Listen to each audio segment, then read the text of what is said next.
We saw Dricus Du Plessis beat Strickland via split decision for the UFC middleweight championship. Quick thoughts from you guys, and then we'll get to the scorecards. But what were your quick thoughts on the main event?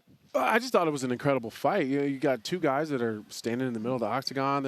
They really fought a complete mixed martial arts fight. I just really enjoyed it. Sometimes you get worried that there's a lot of buildup and maybe it's not going to deliver a little bit. So these guys went at it, and I enjoyed every second of it, Dean. Yeah, absolutely. They went at it. They delivered. They said they were going to do something. They went out there and did it. There was a lot of blood. And anytime blood gets sprayed onto Dominic Cruz throughout the night, listen, I'm happy with that. If he can get blood on him, I'm good. They certainly did deliver. They talked a big game all week, and they put on a heck of a performance. Let's take a look at the scorecards. Maybe they're controversial, maybe not. Depends how you were scoring at home. As it turned out, the third round was the big one. In fact, every single round was scored exactly the same by all three judges, except for that round 3. Du Plessis taking, of course, on 2 of the 3 scorecards, and that is the difference. So I will ask you guys, you know, as we all know, anytime it seems like there's a fight that's even competitive, halfway close, everybody wants to talk about the scores. Anthony, how did you score it? Yeah, maybe I don't know what I'm doing. I might not have any. Trust me, you don't. I had it 3-2 at least, Strickland, maybe 4-1. But I think what happens sometimes, we sit up here and we watch them on the screens, and the judges are right there cage side, and they see the impact of each one of those shots. I thought Strickland did a really good job of rolling with a lot of that stuff. I thought his jab looked really good. Listen, I'm not calling it a robbery. There is really, it was a really, really close fight. Each round was extremely competitive. But I did have Strickland ahead. No, I had Du Plessis ahead. I had him winning. But you were sitting cage side. I was sitting cage side. I saw it as 4-1, maybe 3-2, depending on that 5th round. But the 3rd round, I thought Du Plessis won that. Well, sure. Dean, I'll let you start here because you scored the fight for Du Plessis. What impressed you the most on him? You thought he won the fight. What enabled him to win this fight tonight? Just his pressure, just his determination to get it, Strickland. The fact that he had Strickland backing up and doubting himself. Strickland fights best when he's fighting forward, using his jab and dictating. Du Plessis went out there and said, you know what, I'm not going to allow you to do that. I might not be able to get my hands on you, but I'm going to make you fight a different style. And he had him backing up the whole fight. He put pressure on him, and in them 3 middle rounds, he didn't allow Strickland to get many punches off. That was the first thing that I noticed. When Strickland wasn't on his jab and moving forward, he was having a little bit of problems with Du Plessis, and his timing was off a little bit. He wasn't avoiding as many shots.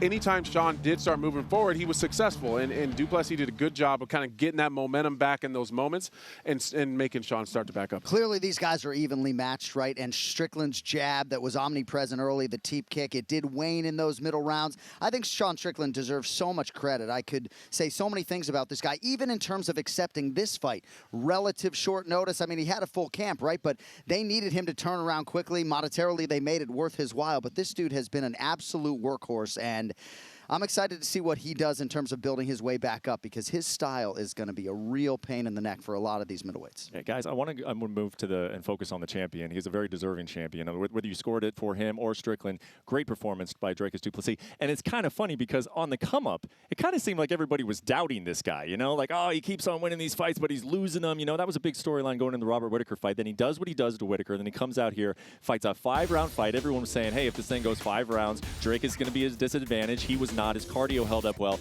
When you're watching Dricus and now handicapping him as a champion, what do you like, and what does he bring to this division, Anthony?